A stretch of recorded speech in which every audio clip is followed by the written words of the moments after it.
Halo sobat, jumpa lagi di channel Hari Solo Epic. Dalam kesempatan ini saya akan mengisahkan tentang cerita wayang,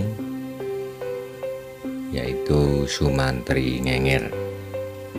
Saya doakan sobat semoga dalam keadaan sehat walafiat, berkelimpahan berkat, murah rezeki, bahagia senantiasa.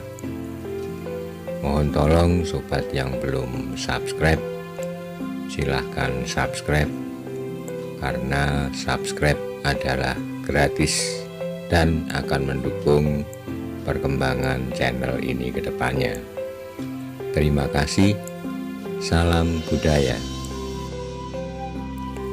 Tersebutlah sebuah padepokan yang terletak jauh di pegunungan nan sepi.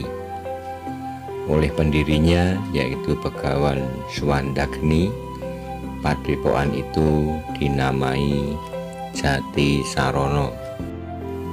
Begawan Suwandagni berputra dua orang, ialah Bambang Sumantri dan Suko Sarono. Kakak beradik itu jika diperbandingkan akan sangat jauh berlawanan, layaknya langit dan bumi. Bambang Sumantri berperawakan gagah, berkulit bersih, dan tampan wajahnya. Sedangkan Suko Sarono bertubuh pendek dan gemuk, berkulit kasar, dan sangat buruk rupa, seperti buto atau raksasa. Tetapi meskipun demikian, dua orang kakak beradik itu hidup rukun, saling mengasihi.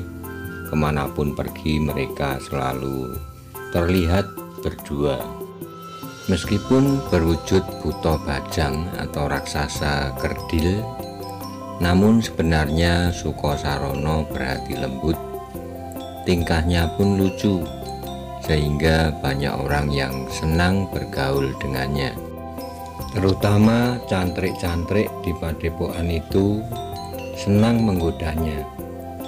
Lain halnya dengan Begawan Suwandagni, sangatlah malu mempunyai putra wujudnya seperti itu. Pernah suatu ketika karena menuruti perasaan malu, Suwandagni berniat melenyapkan Suko Sarono dari muka bumi dengan jalan membuangnya ke tengah hutan yang terkenal gawat keliwat-liwat. Tetapi karena belum takdirnya untuk mati, Suko Sarono tidak dimangsa binatang buas di tengah hutan itu. Bahkan ia bertapa dan mendapat ilmu kesaktian tingkat tinggi dari Sang Hyang Pramesti, penguasa hutan itu. Sebagai putra seorang resi, tentu saja Sumantri juga mewarisi ketekunan ayahnya yang suka bertapa. Ia juga mendapatkan pengajaran tentang olah batin dan olah kanuragan dari Resi Suwandagni.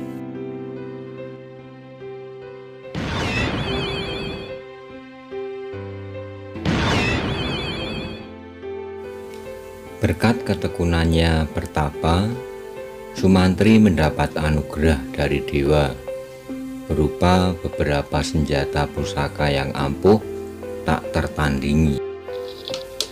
Salah satu yang menjadi senjata pamungkasnya adalah senjata cakra. Namun dewa berpesan untuk tidak menggunakan senjata cakra ini secara sembarangan.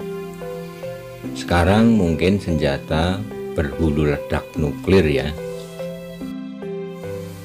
Mengabdikan diri pada Raja Harjuno Sosrobau. Pada suatu hari di hadapan Sumantri, Begawan Suwandagni memberi pengarahan agar Sumantri mencari pekerjaan di lingkungan kerajaan. Sang Begawan memandang bahwa Sumantri sudah cukup umur dan mempunyai kesaktian tinggi. Ternyata saran dari ayahnya merupakan cita-cita Sumantri pula, sehingga klop antara dorongan ayah dan keinginan anaknya. Tetapi Sumantri mempunyai ujar bahwa kelak raja yang akan menjadi junjungannya haruslah orang yang dapat mengimbangi kesaktiannya dan mampu menerima serangan senjata cakra andalannya. Ayahnya memberi bocoran info bahwa hanya raja di Maespati yang mampu menerima serangan cakra. Arjuna Sosrobau, raja kerajaan Maespati, adalah titisan Dewa Wisnu. Satu ganjalan di hati Sumantri adalah bagaimana cara ia berpisah dengan Sukosarono, adiknya. Ia menyadari tidak mungkin mengajak serta adiknya, tetapi tak ada peluang pula untuk berpamitan dengannya secara baik-baik. Sebab kemanapun ia pergi, Sukosarono selalu mengikutinya.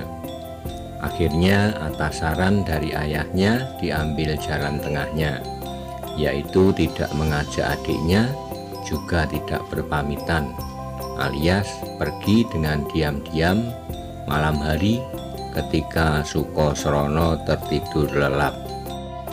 Silahkan membayangkan bagaimana saat Sukosarono, si buta bajang yang lucu itu, mendapati kakaknya tidak ada lagi di sampingnya. Sumantri meninggalkan padepokan Jatisarono. Terngiang pesan ayahnya bahwa hanya Raja Arjuna Sosrobau yang dapat menandingi kesaktiannya. Hal itu menjadi tanda tanya besar di hatinya. Apakah benar Sri Arjuna Sosrobau adalah orang yang selama ini ia cari?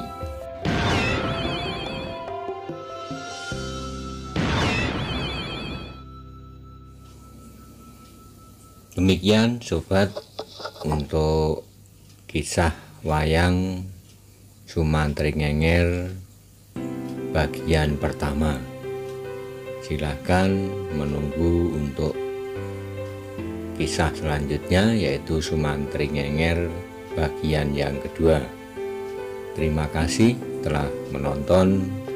Salam budaya.